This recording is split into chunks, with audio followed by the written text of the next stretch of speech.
Agora, pessoal, vamos colocar mais camadas no nosso gráfico. A gente já colocou as camadas básicas, que é a camada que indica qual que é o data frame que a gente vai utilizar. A segunda camada que está indicando como estão posicionadas as nossas variáveis, ou seja, quem é o eixo Y, quem é o eixo X, se é dividido por cores ou não, se está em grupos. Depois disso, a gente adicionou a geometria, ou seja, o formato do gráfico, que tipo de gráfico que vai ser. E agora camadas extras, personalizar ainda mais o nosso gráfico. Então a primeira camada é o painel gráfico. O painel gráfico é se você quer adicionar múltiplos gráficos numa mesma imagem, no mesmo painel. Ou seja, isso é muito comum se a gente tem um fator com diversos níveis, por exemplo, um fator com 3 níveis, a gente pode mostrar no mesmo painel um gráfico para cada um desses níveis. E assim, se a gente tiver uma interação entre níveis, né? Então a gente pode mostrar todo no mesmo painel gráficos diferentes para diferentes combinações de níveis. Quem faz isso é essa função aqui, FacetWrap. Depois disso, a gente pode adicionar uma estatística ao nosso gráfico. Então, se a gente tem um gráfico, por exemplo, de dispersão, é comum então a gente adicionar uma linha de regressão. Com essa linha de regressão também tem os intervalos de confiança, aquelas faixas azuis que ficam em cima e embaixo da linha de regressão.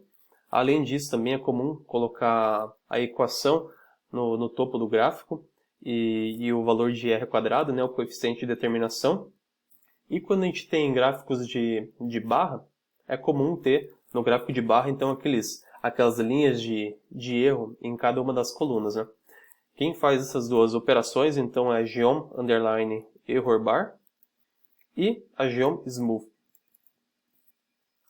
E um terceiro elemento estético, uma terceira camada, é a personalização do gráfico.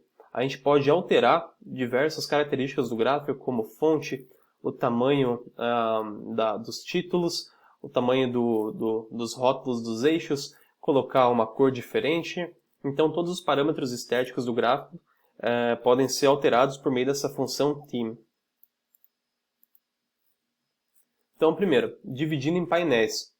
Quem faz isso é essa função, como eu já mencionei, e nela tem alguns argumentos. Esse facets é para você dividir o seu painel de acordo com alguma variável. Ou seja, você tem a sua coluna, que é uma variável que é um fator, esse fator está dividido em níveis. Então, basta você mencionar qual é o nome dessa coluna, que ele já vai dividir automaticamente para você em níveis. Você pode fazer de duas formas isso.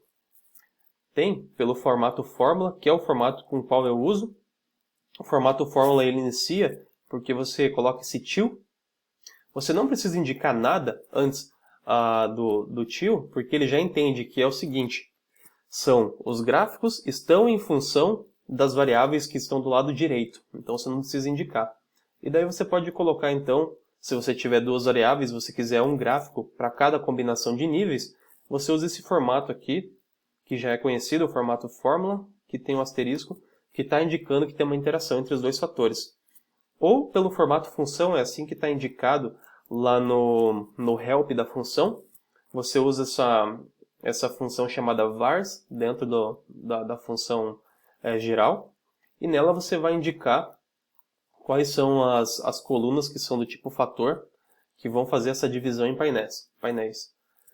Agora, anyRow e anyCol vai indicar qual que é o formato, a configuração desse painel. Ou seja, você vai indicar em quantas linhas e colunas você quer. Se você quer, por exemplo, um painel que tenha gráficos um do lado do outro, 3 gráficos, por exemplo, então é uma única linha e 3 colunas. E já esses scales controla se os eixos devem ser fixos ou livres. É basicamente se ele pode compartilhar o mesmo eixo X ou Y para os demais gráficos. Por exemplo, no caso de gráficos que são 3 gráficos em colunas diferentes, você pode compartilhar o eixo Y. Então é um eixo Y para os outros 3 gráficos, né? Fica muito mais limpa a sua imagem. Então eu vou mostrar aqui diretamente no R. Vamos lá. Os dados eles já estão carregados aqui. Deixa eu limpar essa tela. Então, aqui os dados de anteriormente. Então vamos adicionar mais camadas. Primeira camada aqui vai ser, no caso, a camada para indicar os dados. Segunda camada eu estou distribuindo as minhas variáveis. Então quem está no eixo X, quem está no eixo Y. Eu vou preencher a partir de uma uma variável que eu já usei. Então os níveis da variável revol vão ser uma cor cada um. E eu vou adicionar um gráfico da geometria boxplot. E eu adiciono, então, o meu painel. Lembrando que eu sempre tenho mais aqui para dividir, para agrupar então essas camadas.